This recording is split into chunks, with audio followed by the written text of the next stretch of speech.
I'm Emily Schroen, the Program Coordinator for International Affairs and Law Programs at TFAS. I'm a 2019 alumna of the TFAS DC Summer Programs, and you're listening to the Liberty and Leadership Podcast. Hello and welcome. I'm Roger Ream, and this is the Liberty and Leadership Podcast, a conversation with TFAS alumni who are making a real impact in politics, public policy, government, business, philanthropy, law, and the media. Today, I'm joined by Stephanie Slade, Senior Editor of Reason Magazine and a recipient of the Fund for American Studies Robert Novak Journalism Fellowship in 2016. Stephanie has worn many hats throughout her career, including as a screenwriter, a pollster, and a regular contributor to U.S. News and World Report. At Reason, she currently covers the intersection between religion and politics, writing groundbreaking pieces on abortion, foreign elections, and libertarian politics.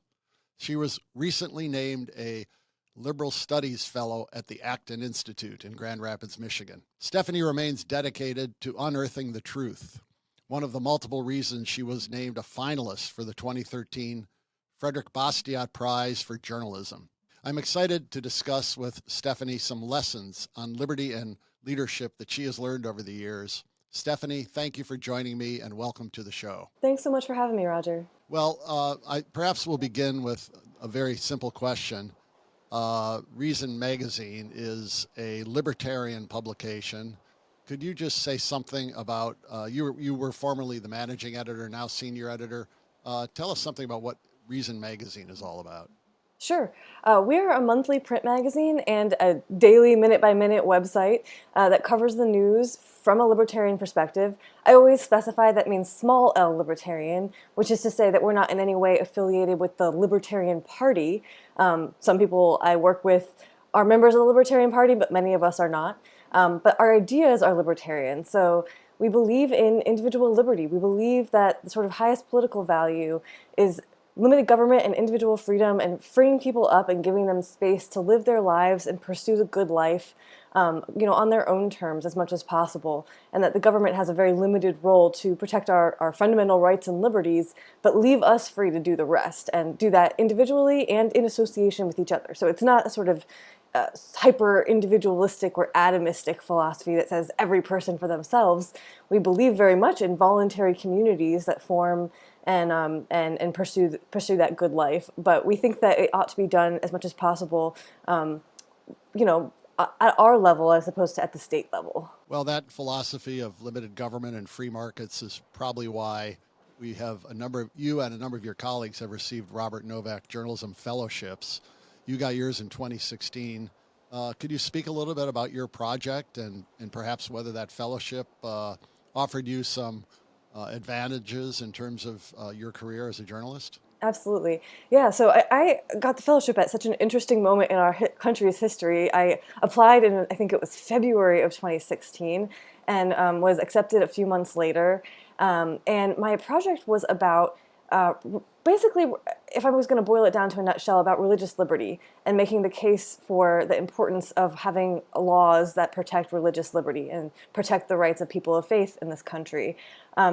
During the Obama years, when I started at Reason, and prior to that, when I was writing for U.S. News and World Report, I did a lot of writing about religious liberty. These were very live issues during the Obama era, including because of the controversy around the Obamacare contraception mandate, which basically, at least initially, required all employers, including religious employers, to pay for the full cost of contraceptives and even abortifacient drugs for their employees. That was part of the Affordable Care Act, the Obamacare law. And over time, many people of faith, they registered objections to this on conscience grounds. And so it was a live issue. There was a lot of negotiations. There were legal challenges. And so I was writing about that issue and related, similar issues, religious liberty issues during the Obama years. But I applied for this fellowship to do religious liberty right at the beginning, or right at the end of the Obama era. And when President Donald Trump ran for president and eventually was elected, that was during my fellowship year. And suddenly the issues were very different.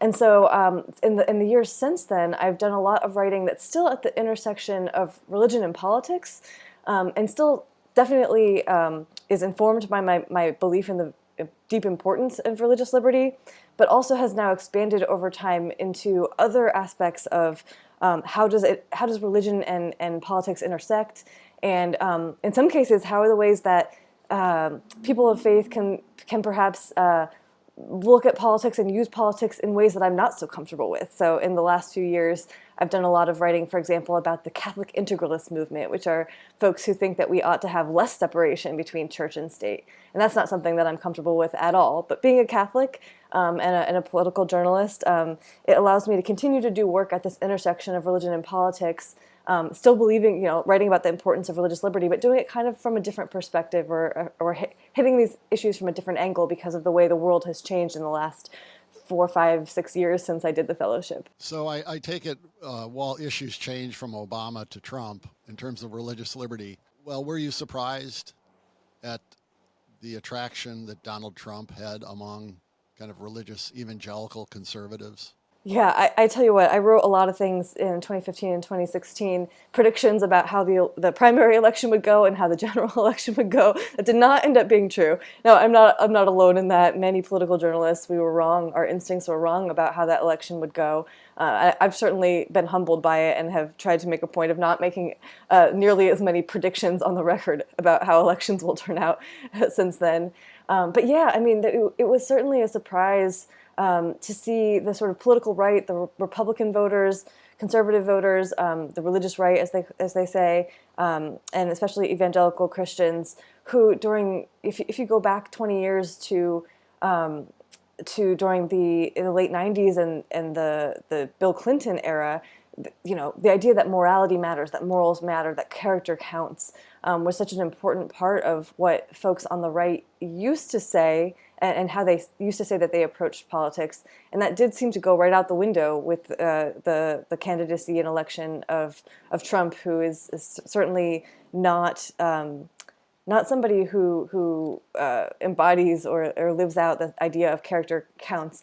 And now if you talk to people on the right, they would say, we're facing an existential crisis and some things are more important. And in this case, it was more important for us to support the guy who we thought would have our back.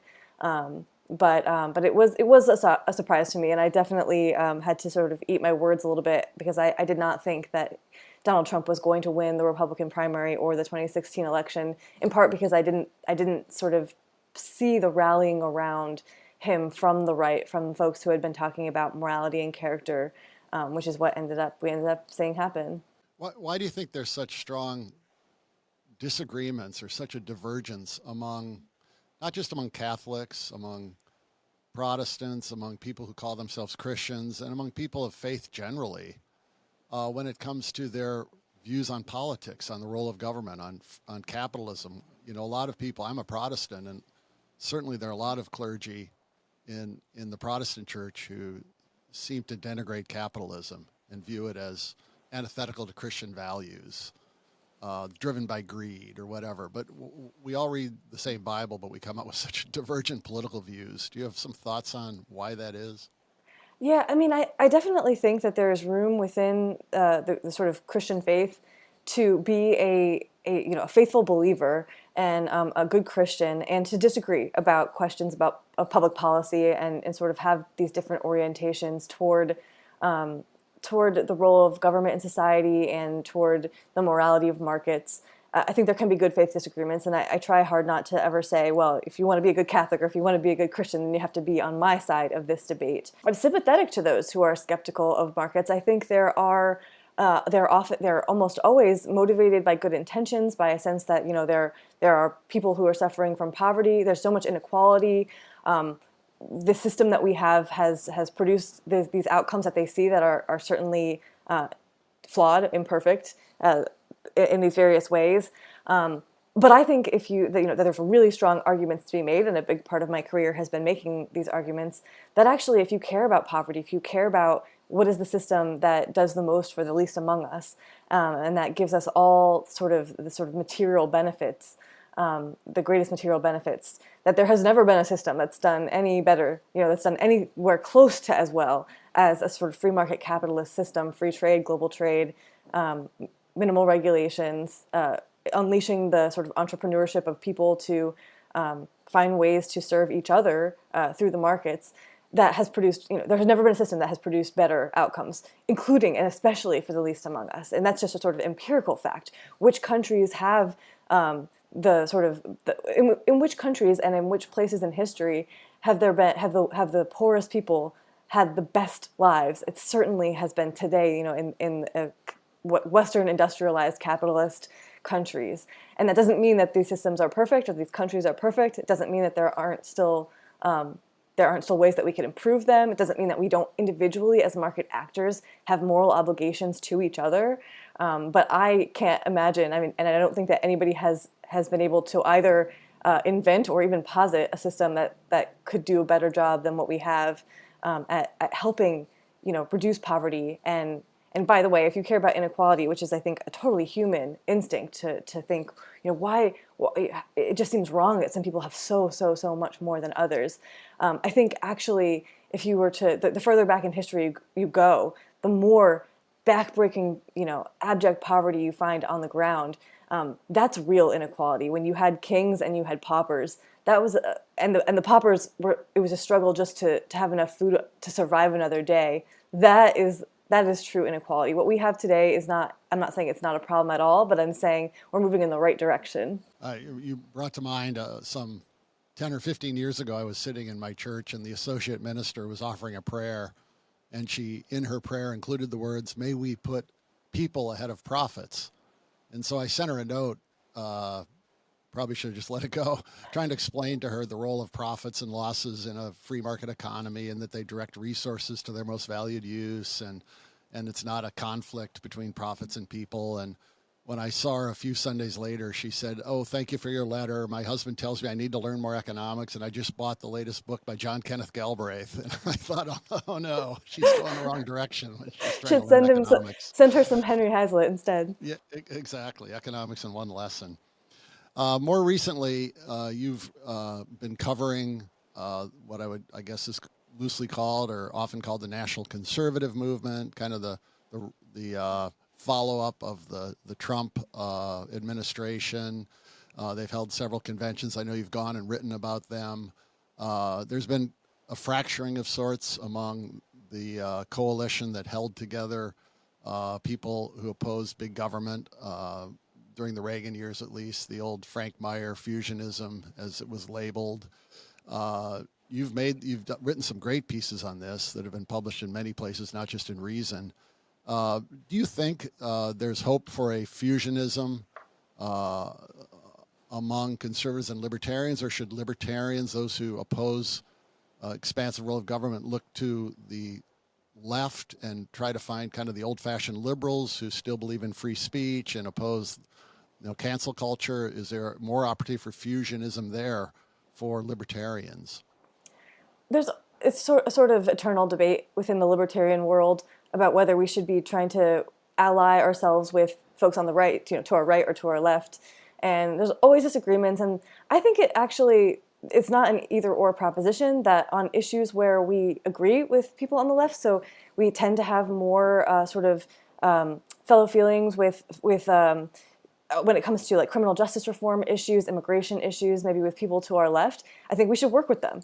And when we have issues where there is a more of an opportunity to work to our right, to build alliances, to try to get to good outcomes that we think will make the world a better place, then we should build bridges to our right. And that's generally speaking my approach. The idea of fusionism, I think, is actually often misunderstood. This is a term that is used, it's often used, I think, somewhat mistakenly, to describe a coalition that formed during, as you mentioned, during the Reagan era of sort of different types of people on the right. So you have your economic libertarians, you have your social conservatives, maybe you also have your sort of Cold War hawks or military defense hawks. And they come together and they get Reagan elected, and they help to sort of defeat the Soviet Union during the Cold War era.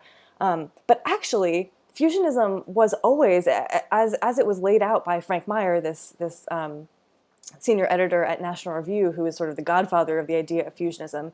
He was always very clear that it was never supposed to be just an alliance or a coalition of convenience between disparate groups, but rather a coherent philosophical orientation that said, we as Americans believe that both virtue and liberty are non-negotiables.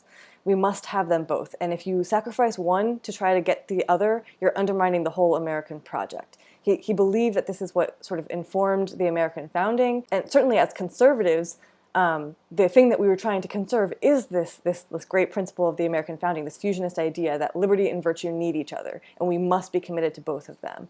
And so this is fusionism. And if you think of it that way, then instead of thinking about these disparate groups who each have their own priorities and are vying with each other for who can have the most power within the coalition, instead you can say, hey, if you believe in liberty, you should also believe in virtue, and you should work with people who care about virtue to make this a more virtuous society, and vice versa. So we're now all on the same page, and we're all working towards the same goal. That idea of fusionism and of a shared worldview, philosophical worldview, has sort of been lost, unfortunately, I think, in the last few years, and that's what I'm hoping to try to help us recover. The founding president of the Fund for American Studies was David Jones. David we had his portrait done after he died, holding his favorite book, which was In Defense of Freedom by Frank Meyer, and it hangs on the entranceway of our building. He was turned over to me a file full of articles by Frank Meyer and his old tattered underlined copy of In Defense of Freedom.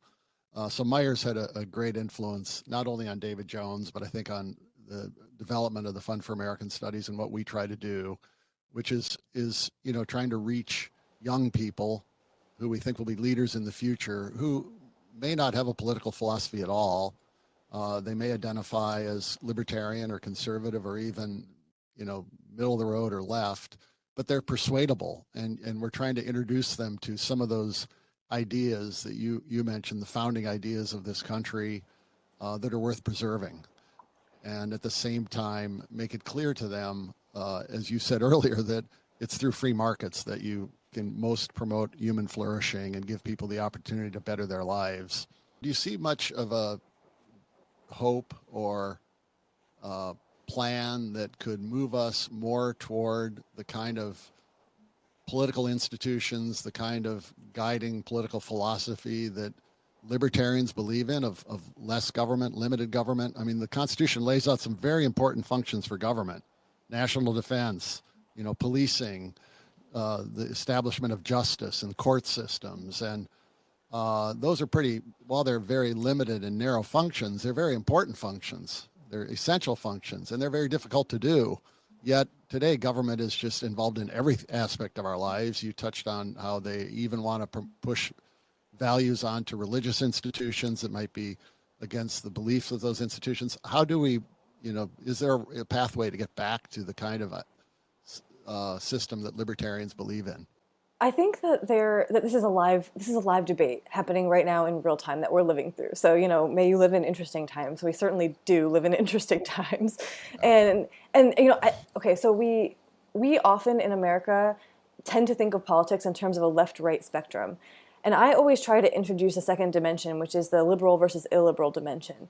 I think that there's a sort of a way that you can be on the left and liberal or illiberal. And by liberal, I don't mean left. I mean believing in these classical liberal values of individual liberty, limited government, personal responsibility. And you can be on the right and you can be liberal or illiberal. And this schism on the right between the illiberal right, the folks who are saying, we tried this whole individual liberty, libertarianish kind of thing, and we don't like where it got us, and it's time for us to embrace big government, muscular government that can impose a conservative way of life on the country.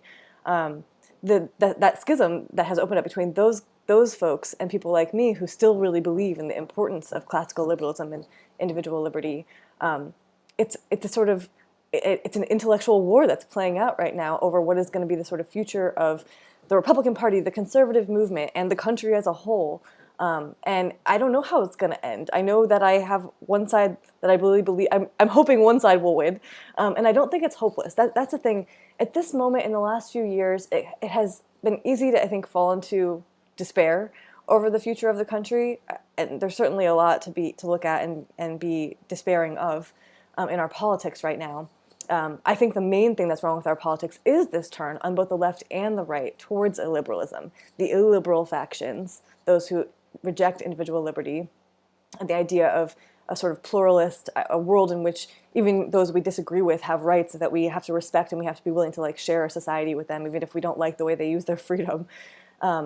the illiberals have had a lot of the energy on both ends of the spectrum right now in the last few years, and that's the thing that I think is broken about our politics. But I don't think it's a foregone conclusion that either of those factions, the left illiberals or the right illiberals, if I can sort of oversimplify, I don't think it's a foregone conclusion that either of those factions are going to win in the end. And the reason for that is, ultimately, I think the American public is, deep down at an intuitive level, quite liberal. We are, the American founding was a sort of a triumph of liberty in this way. And I think we have sort of in our bones and in our DNA a desire to live in a free society, and a recognition that that means sharing society with people that, even if we don't agree with them, we don't share their values, we don't like what they're going to do with their freedom, as long as they're not infringing on our rights and our ability to live our lives and pursue a good life, as we understand it. We want to be able to live in peace for the most part. I think there's that very strong instinct in the American public, and so I'm hopeful. I'm not necessarily. I don't know if I would go so far as to say that I'm optimistic, but I'm hopeful that this is a sort of moment that we're living through right now, where this battle is playing out in real time. But in the end, we will return to those values that are so deeply rooted in the American founding and in the sort of American character, the spirit of what it means to be an American, that says we believe in freedom. We are a liberal country, again, not in the term left-right sense, but in the liberal-illiberal sense. I appreciate what you said. That's very interesting analysis and insights. And I also think that that the power of those ideas that our country was founded on, that you say are in our bloodstream as Americans. The interesting thing now is that on the left, the illiberal left, the 1619 Project, for instance, there's an understanding of that, a recognition of that, in that they are trying to bring forward a different narrative to change the narrative of the founding of our country in order to promote their agenda. I don't know whether you've studied that or written on that at all, but what are your thoughts there, that young people today, I haven't any conclusive evidence, but I worry that young people coming to our programs today have been educated in the 1619 narrative and don't have a clear understanding of that founding idea of liberty that you just touched on? It's a really legitimate fear, and I don't want to ever understate the threat or ignore or sort of, assume away the sort of threat, because having those shared values is the bulwark against the illiberalism that I see coming sort of from the left and the right. And so if we lose that, that's really scary. It's a really scary prospect.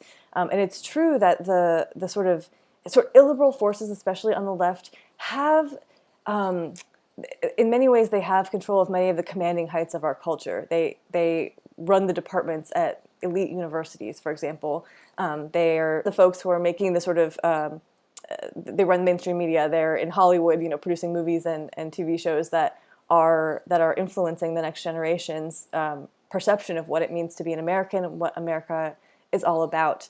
On the other hand, there's also been, I think, again, we're seeing this play out in real time, a backlash to some of this stuff that's happening around us. There are so many people in this country who recognize that this is just crazy. This idea that not only that we should perhaps rethink whether we have schools and roads named after a Confederate war general, but whether we need to tear down statues of Thomas Jefferson and George Washington. People say, this has gone too far. We don't accept your premises. We are not buying what you're selling. And so there's been this backlash. There's been this pushback against it, and we're seeing this happen in informal ways and at the cultural level, when people just say, no, don't take, we're not okay with you tearing down the statue of George Washington. It's also happening at a political level when you see these school board recall elections, or people running for school board in their local communities to say, we are not okay with what you're telling us you want our children to learn about American history. So the good thing about living in a free society and a democratic society is there's all of these self-correction mechanisms that there's no one person that gets to decide what the narrative is, or what the history is, or what, and so people can say, I'm not okay with what I see happening, and I'm going to do something about it in these various ways, pushing back, changing the culture, resisting these efforts. And so I don't think, again, I just think it's really important to recognize that every single one of us, 320, however many million Americans, have agency, and we're not just at the at the sort of mercy of what these illiberal forces are trying to push upon us. Well, Stephanie, I'm not going to ask you how you voted in 2020, but I am going to ask you about a Reason forum or piece that was published at that time asking just about everyone associated with Reason how they plan to vote in 2020. You mentioned that, while you didn't disclose how you were going to vote, that you had a temptation to vote for Joe Biden because it would indicate a rejection of the progressive wing of the Democratic Party. Probably in hindsight, it doesn't look so much like Biden's election was a rejection of the progressive wing. They seem to have pretty powerful influence over the White House. What are your thoughts on how this administration has gone so far? Yeah, I mean, I still think that Biden's election, the fact that he won the Democratic Party's nomination against Bernie Sanders and many, many other contenders, and his election, in the general in 2020, do tell us something about the country's appetite for radical ideas. It was in many ways a repudiation of the radical illiberal ideas coming from the left, and people saying, no, we don't want socialism. Are you crazy? Or, we don't want this stuff. We want somebody who's a tried and tested legislator, or somebody who's worked in government, who understands the system, and whose rhetoric at the time suggested that he was interested in trying to bring the country together rather than be divisive, be a unifier. I completely agree with you. I've been very disappointed with what his administration has actually looked like in terms of what policies and agenda items they brought forward and pushed for since he's come into office. I don't think he has made good on his promises. I'm very disappointed that he said, I want to run as a unifier, I want to bring the country together, and instead he has embraced the sort of most progressive wing of the Democratic Party in terms of pushing for these policies, government spending at unthinkable, historically, just mind-boggling levels.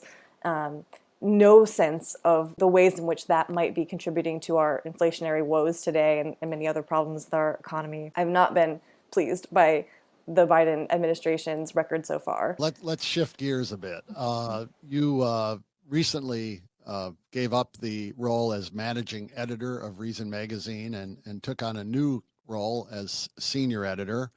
It's giving you the opportunity, I think, to step away from kind of that day-to-day pressure of putting out a magazine every month and to be able to do some work on longer articles and pieces. And I just want to hear a little bit about this new role as senior editor. Could you talk a little bit about your focus? Yeah, thank you for asking. I'm very excited. It was an incredible privilege and honor to be the managing editor at Reason for about 5.5 years and be responsible for putting together our magazine each month. But I've handed over the reins to some new blood who have taken over that responsibility so that I can do more writing of my own, and specifically covering what is going on with our politics and what has gone wrong with our politics. Why does it feel so broken? And what is the future going to look like, and what can we do about it? So I just finished, or I'm in the process of finishing the issue of the magazine that will be out at the end of next month. And I have a big article on, again, just trying to grapple to tackle this large question of what's broken in our politics, what has gone wrong. And I make the case that I've been making here, which is that ultimately I think what you're seeing is that on both the left and the right, as opposed to thinking of our politics as being more polarized than ever, with the two sides further apart than ever, that's the way we tend to think about what's going wrong with our politics.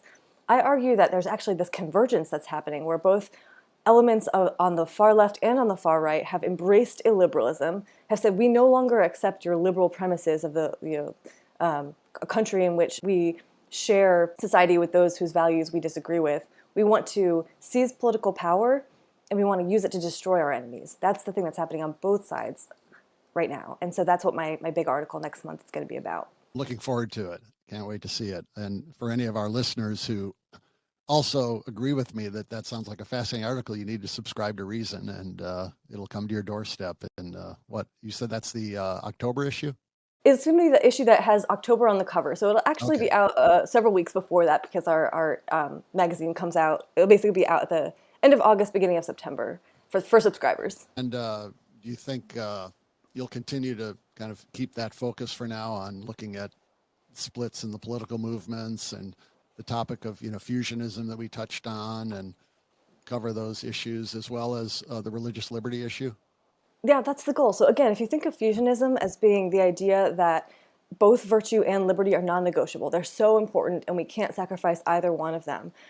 That's the thing that ties together all the things I write about. I'm both making the case for the importance of virtue in our society, and that includes, of course, the freedom to practice your religion, and the importance of individual liberty, limited government. You know, when I talk about liberalism in that liberal illiberal sense, I'm making the case for that side of the two sides of the fusionist coin. These are both non-negotiable. I really believe that Frank Meyer was right when he said that they need each other, and you can't have one without the other. And so trying to bolster both sides is my project if I were going to try to boil it down. Let me ask you a little bit about your insights on the future of journalism. I mean, you work for a print magazine that also has a very active and daily, website with new information going on it.